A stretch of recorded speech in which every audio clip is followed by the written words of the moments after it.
thanks so much for joining me. Thank you. I like that poster behind you. Oh, thank you very much. Yes, I'm a big Queen fan, and Freddie's one of my favorite frontmen. So, Awesome. What's your favorite Queen song? oh my gosh, when people ask me this, it's so tough.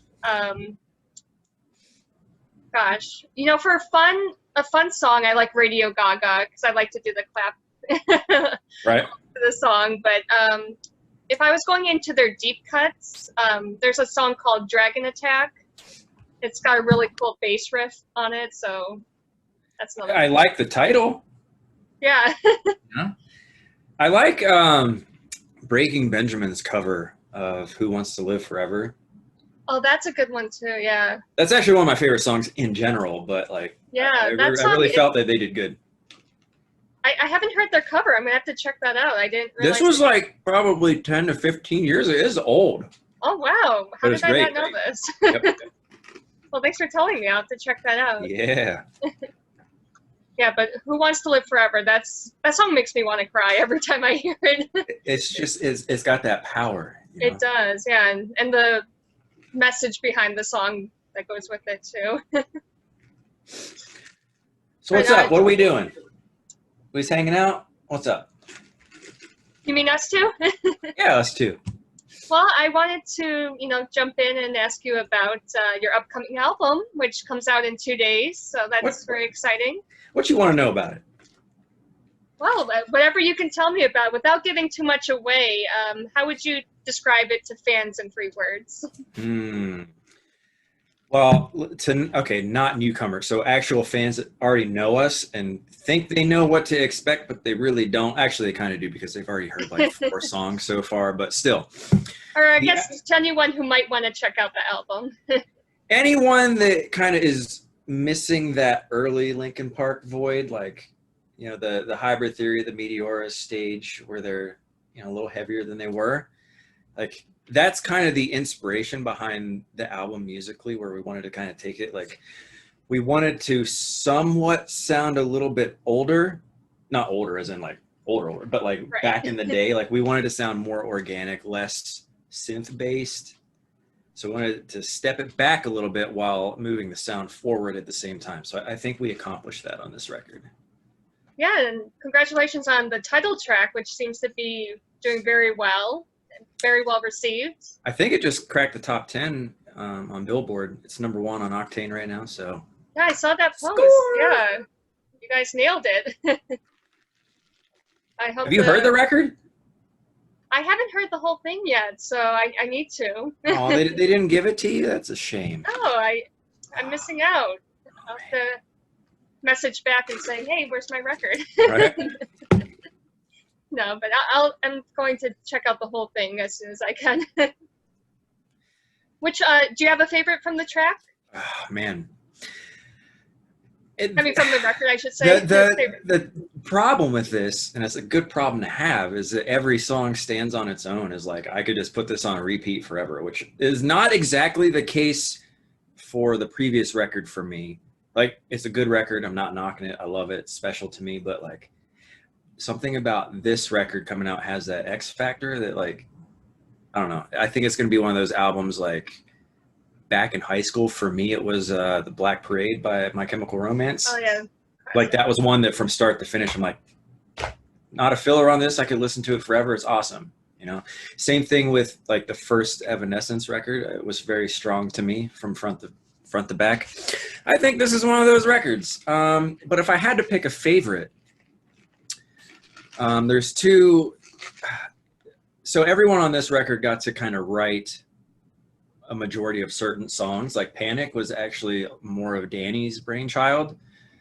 Musically, he brought that in. We finished it all in a day. It was a big rush, but it was like one of those natural phenomenons where you just kind of write shit out that you're feeling, and it just comes together. But musically, that was more his song. He brought it to the table, and we just kind of added to it. So for me, I brought Bulletproof and Side Effects. So the meaning behind Side Effects is probably most personal to me right now, as I'm currently dealing with withdrawals from my antidepressant that I stopped taking. So if for some reason in this interview it seems like I forget how to speak English or am just spacing out, that would be why. Okay, well, you know what? I sometimes forget that without having withdrawals, so I won't judge you. No, I'm like that if I go a day without a latte. So Yeah, this is my one drug I'm allowed to have, my coffee. So I feel you. well, I wanted to kind of switch gears and kind of get to know your relationship with music. Mm-hmm. So if you're down to do like a quick lightning round of questions. Oh man, I suck at I'm really bad at these on the spot. Like I'm that kind of guitar player that would walk into Guitar Center and forget how to play guitar all of a sudden. So go ahead, let's try it. Let's see what happens. All right, so what's the first proper concert you ever attended, and what was that experience like? This isn't fair because my dad is like a professional sound guy. So I guess technically it'd probably be Elton John because he worked for Elton John forever.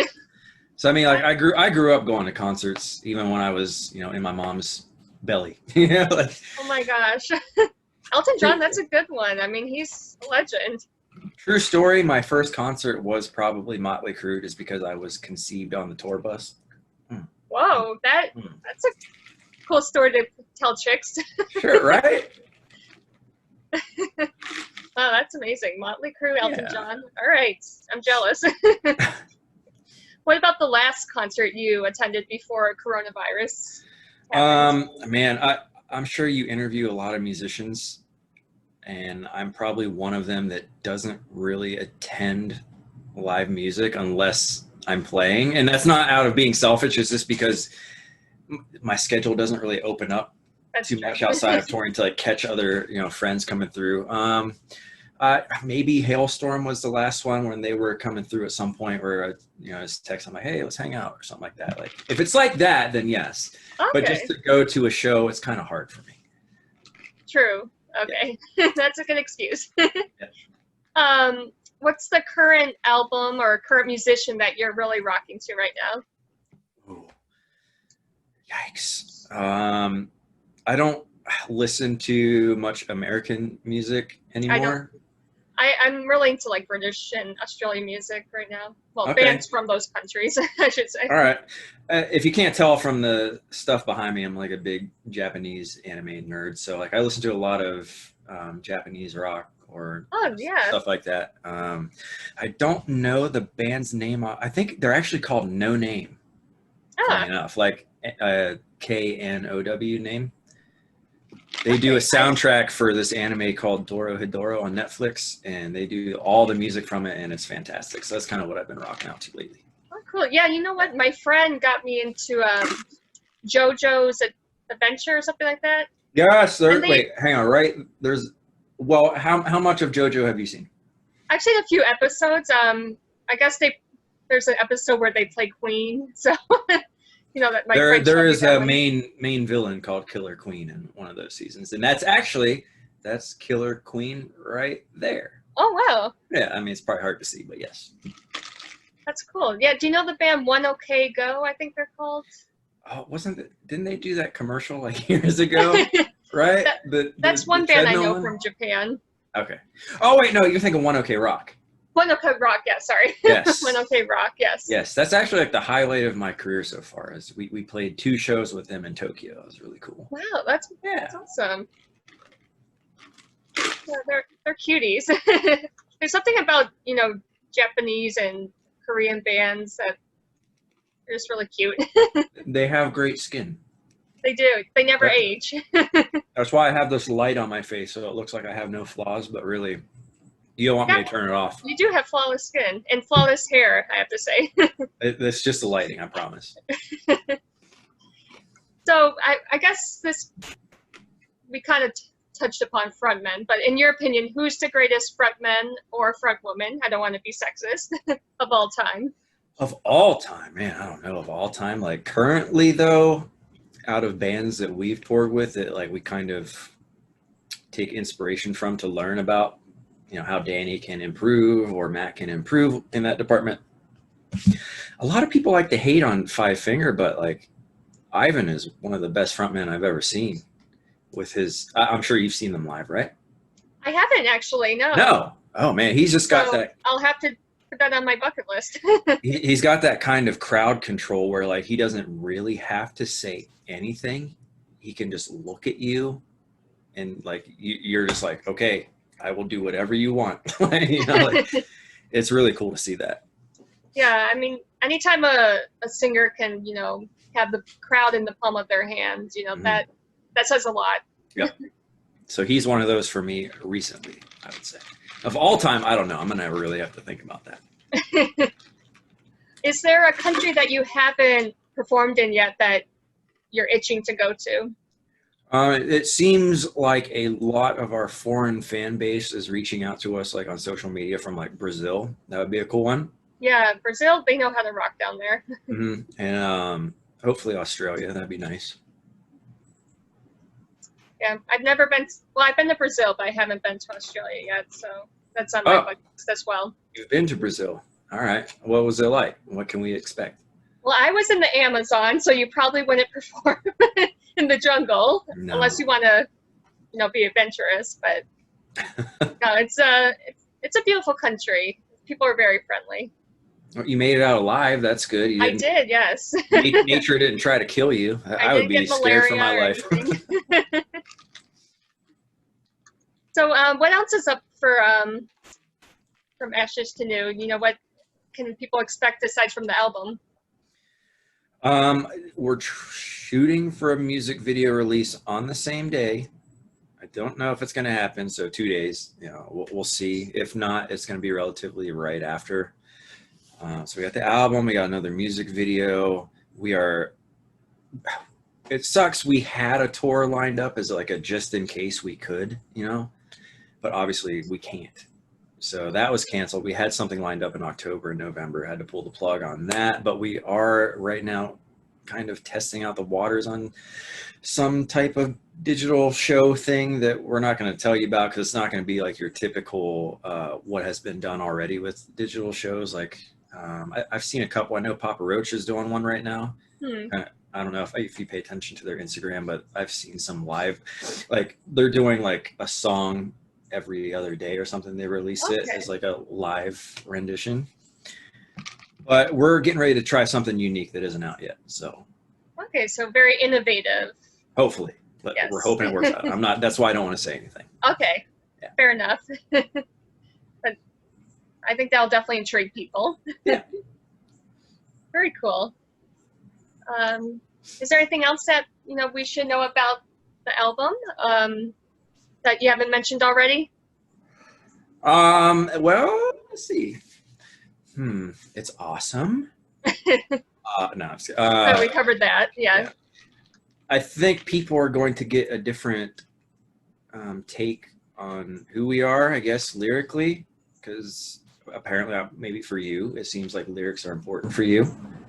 Oh yeah, right? Definitely, yes. For me, I mean, they're just as important. But like, there's people like me, like musicians that guitar players are just listening for the guitar or something. Like they don't really pay attention. But as a songwriter, I think this is our strongest record of what we have to say. I think the problem with not a problem, but what held us back before was the lyrical take of being too positive in a way without knowing where we came from, the struggles that we had to overcome to get to that level of positivity, Yeah. So I think this record will give people the dark side of us that they need to know before we can go back and, climb out of the hole. So it shows a different side of you. Yeah. Yes. It's a very dark record for the most part. Well, yeah, Panic is about general anxiety, correct? So, yes, I mean, that's a dark topic. Dark topic. That was definitely something Matt kind of always wanted to write lyrically. We had a different song, a different demo called Panic, which we had it like halfway done about a year ago, maybe in our writing sessions, and it just never panned out. And we needed one more song for the record. And it was our last day in the studio. It was like, we have to do this song called Panic. I don't care if it's that song or we just write a new one, which we obviously wrote a new one based on Danny's music. But yeah, the lyrics came from Matt's personal experiences, and he's just an anxious person in general. But yeah, it definitely comes from his inner demons, so to say. So everyone has their spotlight on the things that they want to talk about. Well, I think we all have our inner demons, and especially this year, it's probably getting the best of a lot of people, being quarantined and having to deal with the new normal. So I think that song probably resonates with a lot of people Definitely. right now. Yeah. Well, I know you mentioned Twitch. Is that something that you've been doing for a while? And what game are you currently playing? I go through my weirdo periods where I hate games, so I'll just hang out and we'll just watch the stupidest videos that I can find on YouTube or something like that. But if I'm gaming, it's whatever is new. And I think, what's the last thing I played? Fall Guys was pretty fun. If I'm competitive, it's Overwatch. I don't really like Fortnite or Call of Duty that much. It's just not for me. But have you played the new Ghost of Tsushima? I think it's pronounced. I know what you're talking about. I haven't. I love the art style, but historically, like, I'm not as emotionally connected to it. So I like seeing videos of it and seeing some of the art. Yeah, I know the graphics are pretty cool. I haven't played it, but I've been hearing so much talk about it. Yeah. So. See, that's pretty much what I do every night now that I can't really leave that. I can leave the house, but I just choose not to. So I'm here hanging out with people on Twitch, have my own little cult following, so to say. Yeah, we always hang out, and also I give a lot of shit away too. So if you guys want to win some stuff, you just gotta come hang out. That's it. Very cool. Yeah. It's a good offer. Yeah. I like that guitar behind you. What kind is that? That is my favorite guitar. That's a newer Paul Reed Smith. It's Dusty Waring from Between the Buried and Me. It's his model. So it's a little bit more on the metal side, but it's pretty cool looking. I love it. Yeah, it's a nice setup that you had there. Yeah, thank you. Have you been to Newberry Comics? I don't know if you know that store. It's on the East Coast. They sell a lot of, anime stuff. No, I'm always looking for new shops like that to go to. So. Oh, well, if you come to Boston, you'll definitely have to check it out. Okay. All right. Very cool nice. Store. I was going to ask you where it was. I'm just going to have to put this online. Okay, what was it called? All right, it's in Boston. Good to know. Yeah. Have you guys performed a lot in Boston or the East Coast? Boston. Does it count? The Palladium counts, right?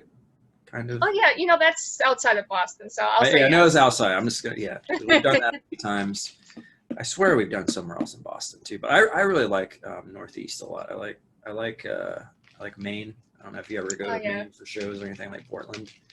It's one of my favorite places to go. Yeah, it's really nice. Well, hopefully, once tours open again, we'll see you guys performing the new album. Yeah, in our wheelchairs, because it'll be like 2052. We'll be like 90 years old. Oh my gosh, yeah. Hopefully I'll make it to 2052. Right. Well, thanks again, Lance, for your time. Is there anything else that you want to mention before we sign off?